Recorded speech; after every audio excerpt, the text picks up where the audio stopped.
And this is the reason why I like producers, because producers they're going to be generating a boatload of cash flow.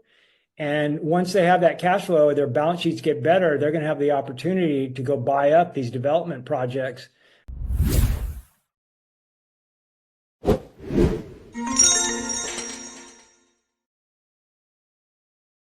Well, speaking of pivot, let's pivot over to silver here briefly. Don, many analysts point to the gold to silver ratio for determining whether or not they should invest in silver. When the ratio is high and it's stretched past its historical mean, they buy more silver. When it's lower than the mean, they sell. The ratio's been stretched far beyond the mean for several years, many years.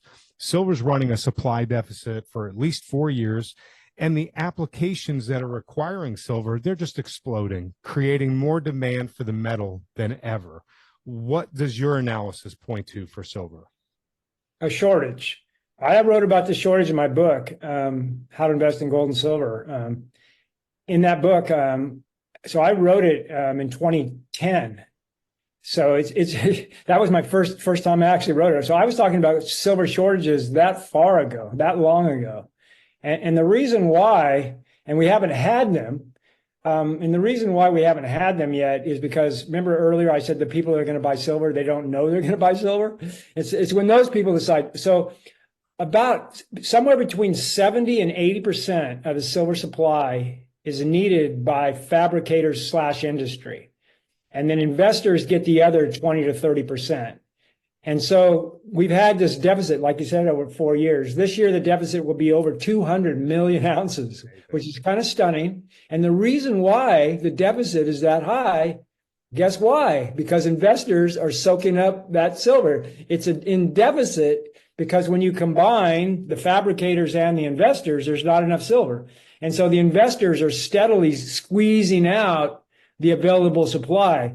In effect, what's happening is investors are buying up all the inventory that's above ground, and the fabricators are using up all the mine supply. So mine supply right now can only basically cover the fabricators, which is about 800 million ounces.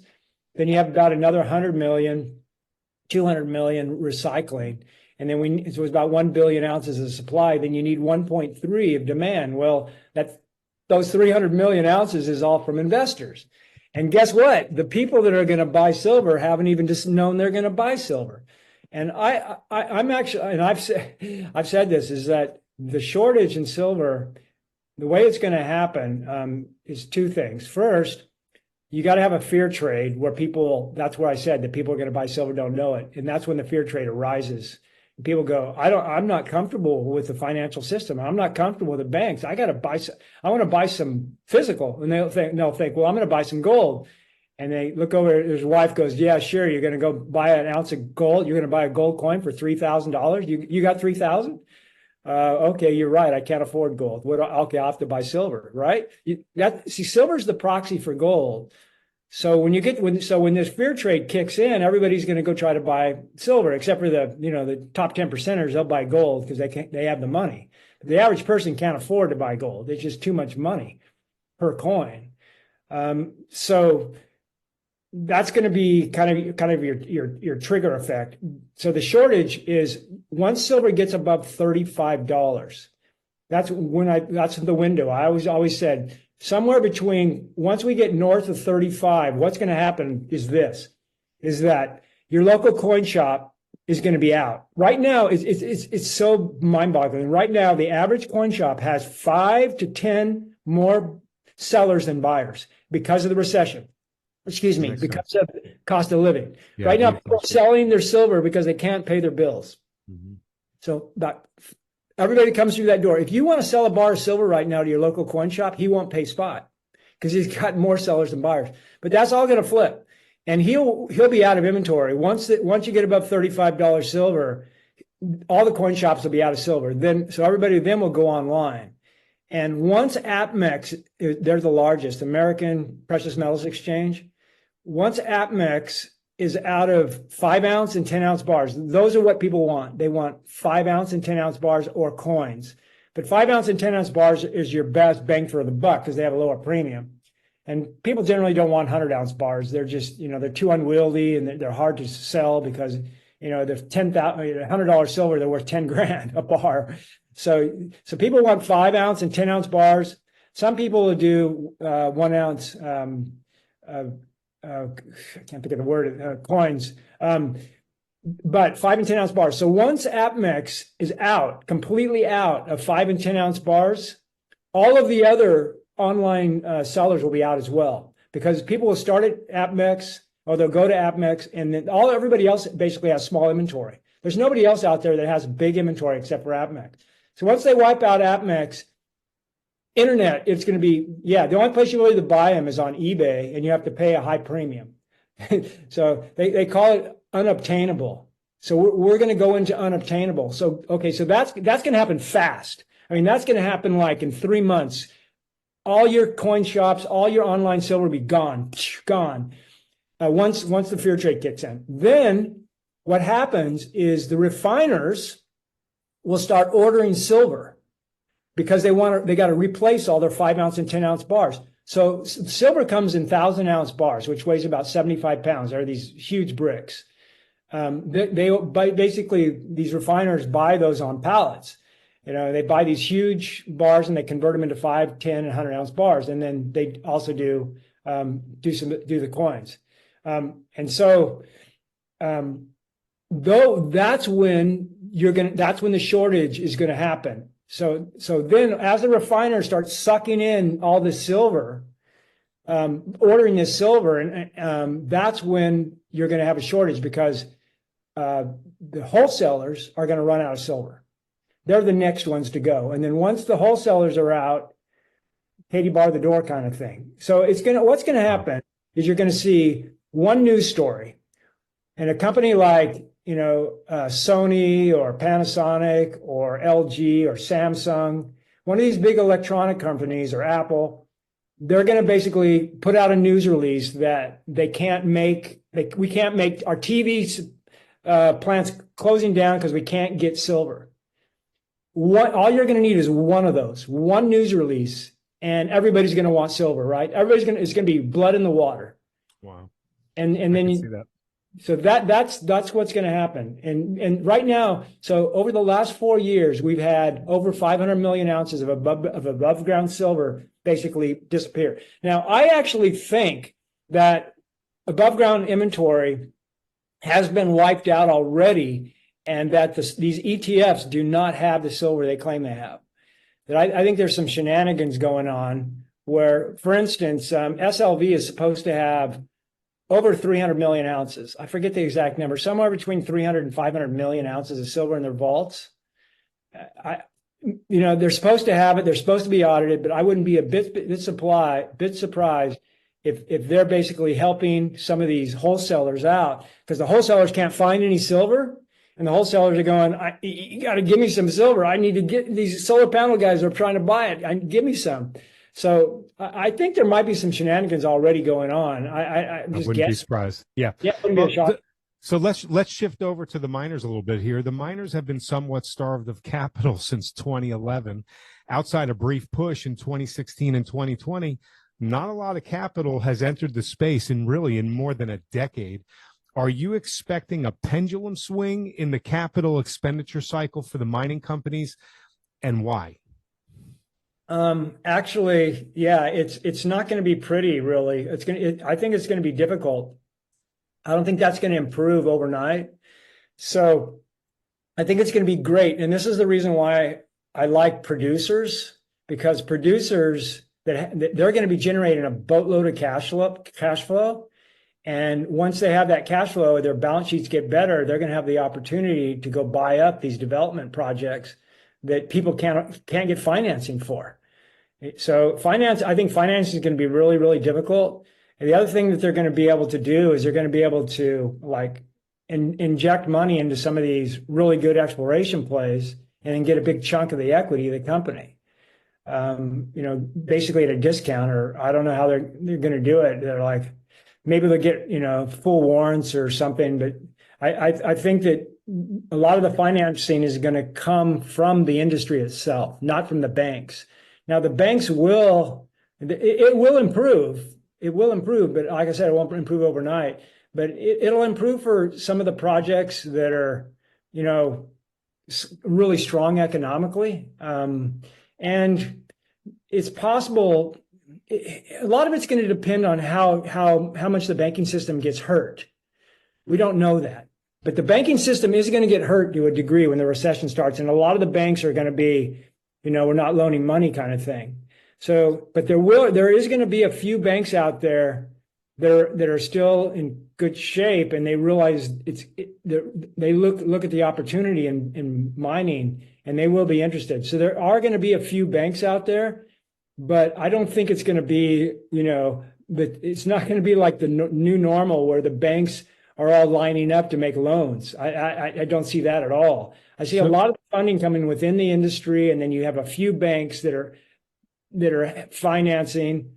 One final point is I do think investors are going to be there for these companies, but all investors do is kind of help companies to stay alive, like exploration or development. They help them to stay alive.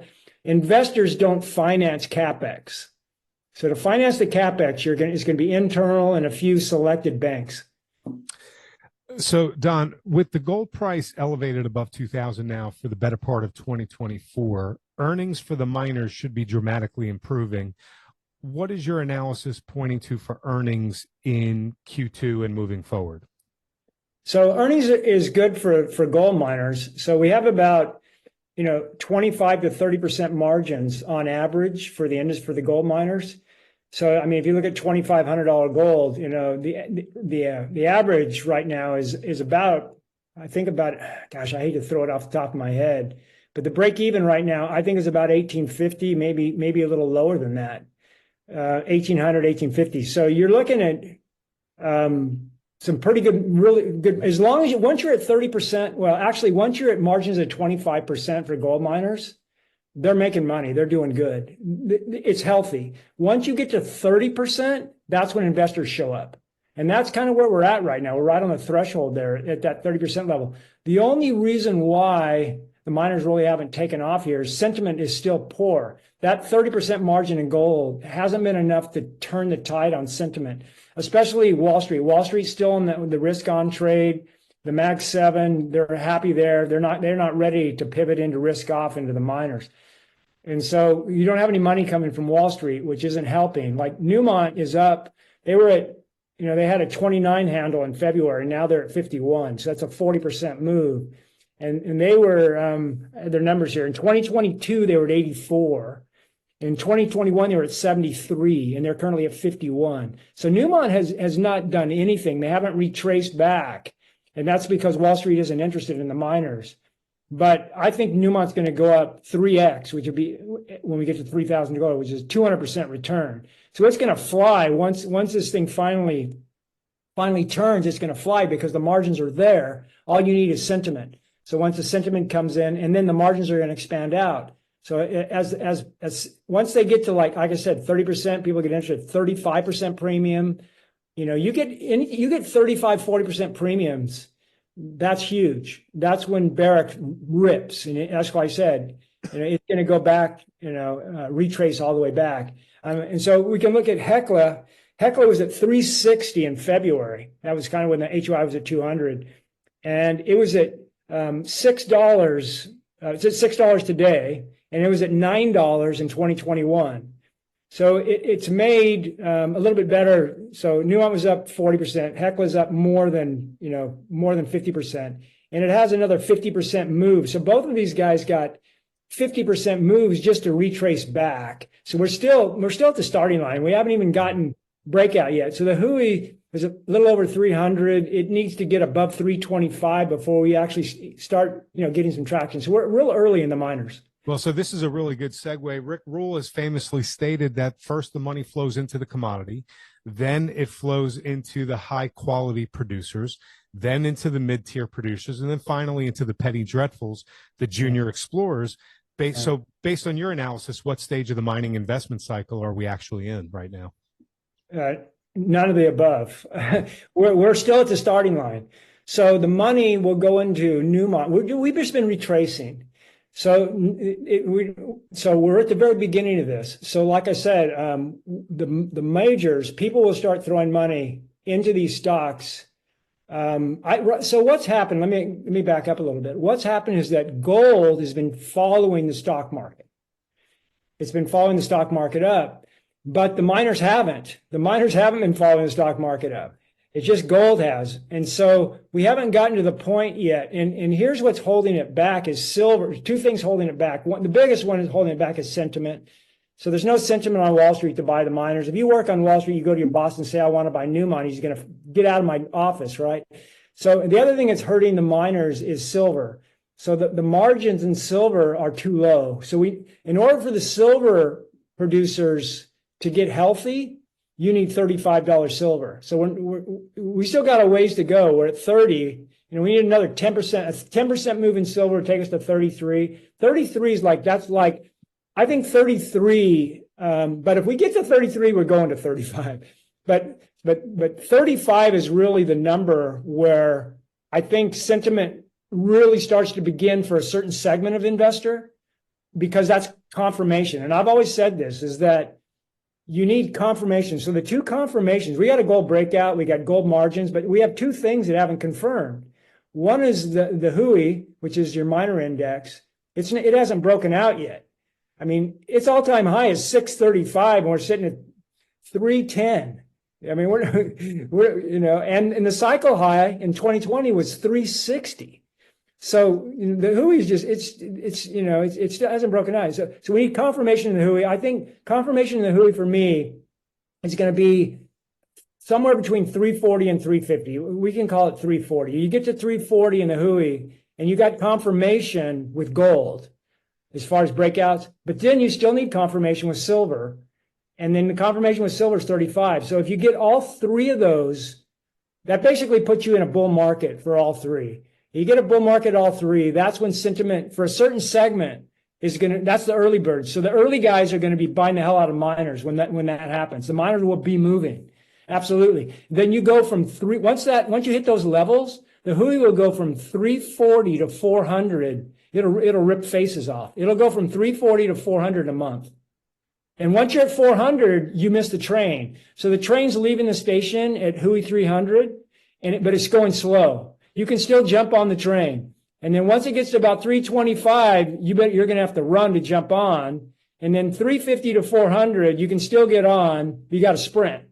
It's like the last chance. So 350 to 400 is the last chance to jump on the train. 400, you miss the train. I will not buy any miners above 400 in the HUI. I likely will not buy any above 350. I'm seeing a Tom Cruise movie take place here, him running after the train. So, Don, what previous time period would you compare this one that we're about to enter into for the mining stocks? And are you expecting similar returns for the mining stocks this time around to the one that you are comparing it to? Yeah, this is interesting. So all we can do is look at history rhyming. So there's really only two, right? You have the late 70s and then the 2000s. Now, you could also bring in the 1930s. So there's been three eras where the miners have done extremely well. So the 1930s, homestake mining just ripped. And so if you would have got into homestake early, you'd have made a boatload of money. And then the 1970s, from 72 to 80, you would have just made so much money. But that was when gold was at 35. So you went from 35 to 850. So we're not going to repeat that again. But I think some of the juniors, I see, this is the unknown. We don't know how high gold and silver are going to go. Now, I got in early. I've been doing this for 20 years, so I'm going to be jumping off the boat. $3,500 gold, I'll probably be out, 75, 80% of my miners, and that might be early. I might be getting out early. I mean, gold might go all the way to 7,000, 8,000. So we don't know how high gold's going to go, but I don't even try to value gold miners above 3,500 because it gets so freaky. Those numbers just don't make any sense. But are you comparing this era? Are you, in your analysis, are you seeing the seeds for a crop that could be harvested down the road that does look similar to maybe the 70s, the early 2000s, and maybe even the 30s? Absolutely. History's going to rhyme. So since 2011. So we've been in a 13-year, when we hit a top in 2011. For silver, for instance, 49. We've been in 13-year correction. So yeah, we're ready to have another cycle. And I think this cycle will last at least 2 to 3 years. Now, I actually think that if you look at the gold breakout, you can make an argument that it started either in 2016 or 2019. And either one of those is fine for me. So if you get a 10-year move, it ends either in 2026 or 2029. So I think that's what we're going to. 2026, 2029 is when this will end. Now, one final thing is that I don't think we're going to have the returns that we got saw in the 70s or the 2000s, because in 2000 we went from $250 gold all the way to 1900. Yeah. So I mean, these moves in the 70s, 2000s were just unbelievable on gold. I mean, I'm saying we only do it. Gold goes up, 1x. It goes from 2,500 to 5,000 one time, right? So we don't have the leverage that we had in those two eras. But what we do have is we have miners that are really, really cheap. So the miners are going to rip faces off, but the physical probably won't, except for silver. But we don't know how high. We don't know how high this physical go. I mean, a lot of people have these astronomical expectations of what silver could do. But if silver goes to $100, just 100, right? Which isn't that far, really. If it goes to 100, these miners go ballistic. I mean, that's half of what the inflation adjusted high from 1980 would be. Oh, yeah. I think the inflation adjusted high is right around $200. So, yes. It doesn't seem so far-fetched that with ongoing supply deficits and ongoing increasing demands and ongoing inflationary impulses, that with the right mix of panic and fear, as you described, that we just go back to the old, inflation adjusted high. But, you mentioned earlier in our discussion here about the rising tide raises all boats. Are you anticipating this time that we're discussing over the next, we'll call it inside 5 years, from 2 to 5 years? Are you anticipating this time to be a rising tide raises all boats for the miners? In other words, as long as they've got gold or silver in their name, investors of all sizes are going to be coming in, swooping up these equities. And do you expect, for some of them, I'm not saying all of them, but are you expecting some of them to do 50x, 100x, or larger like we saw in other eras? Depending on how high up gold and silver go, absolutely. But as far as I wanted to mention something about, before I talk about this upside potential on the miners. Inflation adjust, my target for silver on this next run is $68, not 49. 49 is the nominal high in 2011, but the inflation adjusted high is 68. So my target for this next run is 60 before we correct. A lot of people think we're going to go to 50 and then come back down. I think this thing's going to go all the way to 68, and then it'll come back down and 50 will hold. Some people think it's going to go 50 and then crash back to the low 30s. Because of this supply dynamic where there's not enough silver, I think once we get above 50, believe it or not, that's going to be the new floor.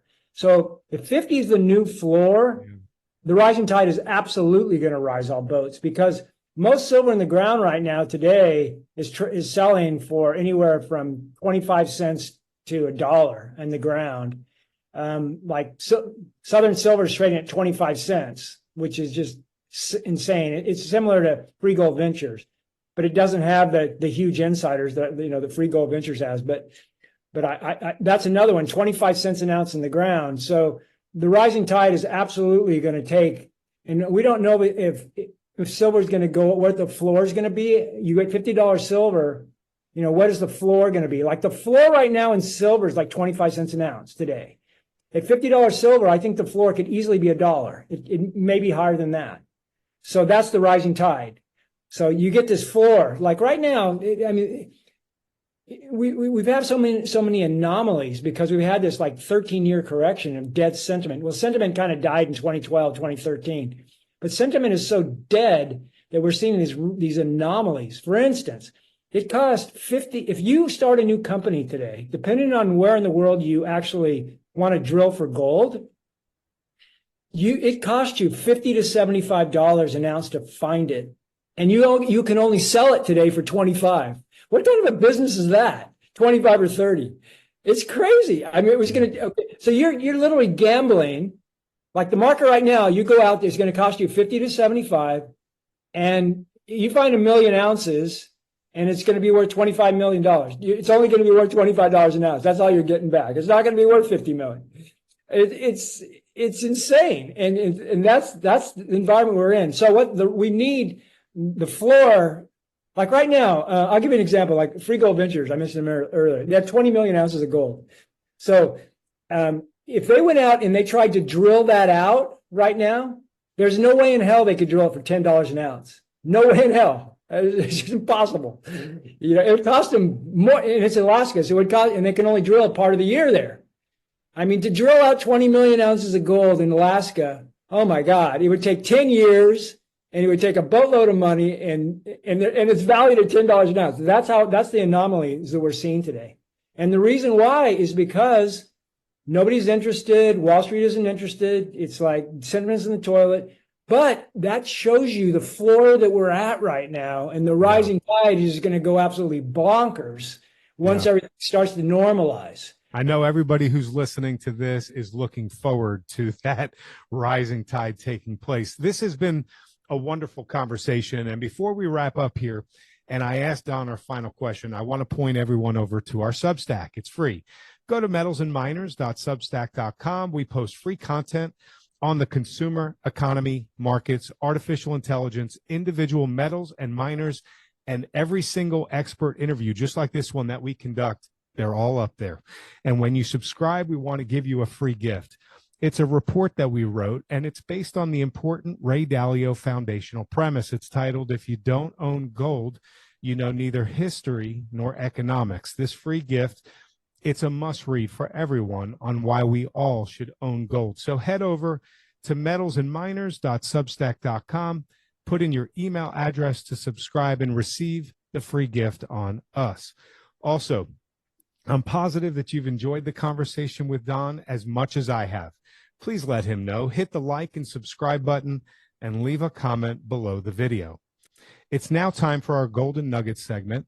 Don, let's discuss your favorites list. What miners broken out by stage do you like, and what miners by stage do you absolutely want to stay away from? Oh, gosh. Well, and you could just name a sampling if you'd like. Yeah. Well, first of all, I don't believe you can pick winners. So I don't like, just throwing, all you can do is pick potential winners. That's the way I look at it. So I don't like, a lot of people, they'll say, Don, what's your favorite 3 stocks? And that's not how I invest. I have 160 positions, but I'm overweight producers because I believe producers have the best risk reward. So I own pretty much all of the silver producers. I have like 53 silver positions. So I own just about all of the silver miners. But what I do is I take small allocations. My average allocation is probably 1/4% of 1%. Mm-hmm. 0.5% is kind of a strong position, and 1% is very strong. I don't invest 2% starting out on a company. 1% is for me is unusual. Like I said, 1/4%, 30%, 0.5%. That's kind of how I do it. So I'm just looking for companies that have big alpha and, not trying to pick winners. I mean, like guys are like, okay, I'm going to buy 5 stocks. I'm going to try to buy 5 winners, right? But so I have a list but I do have a favorites list on my website. It's in the newsletter. And in the favorites list is all the stocks that I think have really strong risk rewards. There's actually 65 names on there. So on the 65, there's actually only 4 exploration stocks. I'll name those 4. Now those 4 are all optionality plays. So the first one we mentioned was Free Gold. The other one I mentioned was Southern Silver. And then we have Banyan, which is another one. These are all selling like under $10 an ounce. And then I can't forget the last one. The last one is Tudor Gold. And so Tudor is like Free Gold Ventures. They have like 30 million ounces of gold, but they only own 60% of it. So those 4 are all my optionality plays. Now, the one thing that I think is negative on optionality or exploration is those are one and done bets. What I mean by one and done is you're just waiting for them to sell and then you're out. It's one and done. I do those kind of for fun. You know, I don't want to ignore exploration stocks, but on the whole, I don't like the one and done. And there's the risk reward of exploration plays. I just don't like it. I prefer developers and producers. So if we go to developer plays, I can name a few of those that are kind of my favorite. I really like Skeena. I think Skeena is going to get taken out. My favorite silver developer play is Discovery Silver, but people don't like it because Mexico permits. They don't want to bet. But you know, I'm not. I don't make big bets, and I think that Mexico. I don't expect Mexico to ban mining. So Discovery's got 1 billion ounces of silver. The other developer play is Go Gold. They have a tailings project, but they're really developing their Los Ricos play. So that's 3 developers. And then as far as producers go, I love all the silver plays, all the silver miners. I think Hecla and Coeur are kind of must-owns. And the reason why is because the location. Silver producers, there's only like 15 silver producers in the world. There's like 20, but the other 5 are like, you know, you don't really want to touch. But there's really about 15 kind of solid silver plays, not that many. So and I kind of like all of them. But Hecla and Coeur benefit because once Wall Street gets interested, there's very few silver mines in Canada. You know, I mean, actually, I think 2. You're right, and none of them are single project. You got Hecla owns one up there. Coeur is developing one. Hecla has Alexco. There isn't any silver mines in Canada. There isn't any silver mines in Australia, and so you have the U.S. You got Idaho. You got Alaska, which is Coeur, and in Nevada. You got Coeur and Hecla are really the only plays in safe jurisdictions. Then you got Aya. So I name Aya as my third one in Morocco. Those 3 silver plays, I consider those all my must-owns. Is there anything that you're wanting to stay away from that in this space I'm talking about? Yeah, absolutely. Yeah, absolutely. That's why you need to read my book. My book explains risk reward of companies. If the risk reward sucks, then you want to avoid it. Is your book on Amazon? Oh yes, absolutely. Okay. I'll make sure I put that up. I'll put a picture of it and a link for everybody to see. It's basically a textbook that shows you how to analyze gold and silver mining stocks. It's the only one of its kind. I wrote it because I couldn't find one, and nobody else has written one. It's a beautiful book, but it explains how to identify the stocks you want to avoid. The number one thing you want to avoid is location. Location risk by far is the number one, but that's only the starting point. Then you also have, you know, permit potential problems, management issues. The project itself is not economic, you know, on and on. There's a lot of issues where you want to, you know, stay away. And so, and I like my developer plays, I have like 5 check boxes. If a company doesn't check all 5 boxes, just pass and move on. Well, Don, thank you for coming on to Metals and Miners. This has been a wonderful conversation. I really appreciate your generosity of your time, your analysis and ideas. Would you please share with the viewers any important message you want to leave with those tuning in, where they can learn more about your work and how they can connect with you? Yeah, so my website, Gold Stock Data, it's not for people that don't own mining stocks.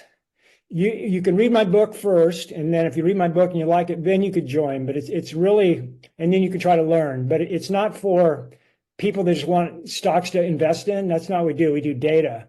But if you own any mining stocks, you cannot. It's worth the money because the newsletter has like 10 lists. You know, my favorites, top 25, 5 baggers, 10 baggers, 3 baggers, 1 baggers, exploration, develop. I have all these lists, and my database is comprehensive. I have 850 gold and silver miners in my database, and then my search engine is unbelievable. You can search by just about anything. So it's a great resource if you already own gold and silver mining stocks. Wonderful. And what about Twitter? Yeah, I have 44,000 followers on Twitter. Just go there and follow me by at Don Durrett. And also, I have on Twitter, since you brought it up, I actually have a gold and silver private group.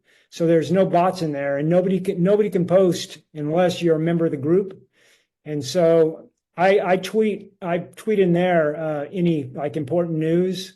So all you have to do is send me to join the group. All you have to do is send me a DM, and I'll Wonderful. add you. There's 1,000 people in there, by the way. And then you have a Substack, if I'm not mistaken. Yeah, Don Durrett, and so that's another resource for you. All right. So everybody, you need to go check out Don. If you're thinking of investing or you are invested in metals and mining, Don is a tremendous resource. Look him up. There's so many different pathways here that we're giving you. I've been following Don for well over a year now, maybe 2 years, and I learn something every time I'm reading his material. So Don, thank you for that. I look forward to having you back on sometime soon. Thank you for being here with us, and everybody else, thank you for watching. All right, Gary, thanks for having me. I want to point everyone over to our Substack. It's free.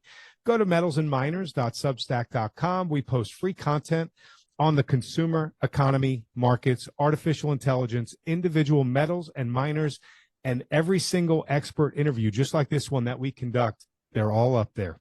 And when you subscribe, we want to give you a free gift. It's a report that we wrote, and it's based on the important Ray Dalio foundational premise. It's titled, "If You Don't Own Gold, You Know Neither History Nor Economics." This free gift, it's a must read for everyone on why we all should own gold. So head over to metalsandminers.substack.com, put in your email address to subscribe and receive the free gift on us.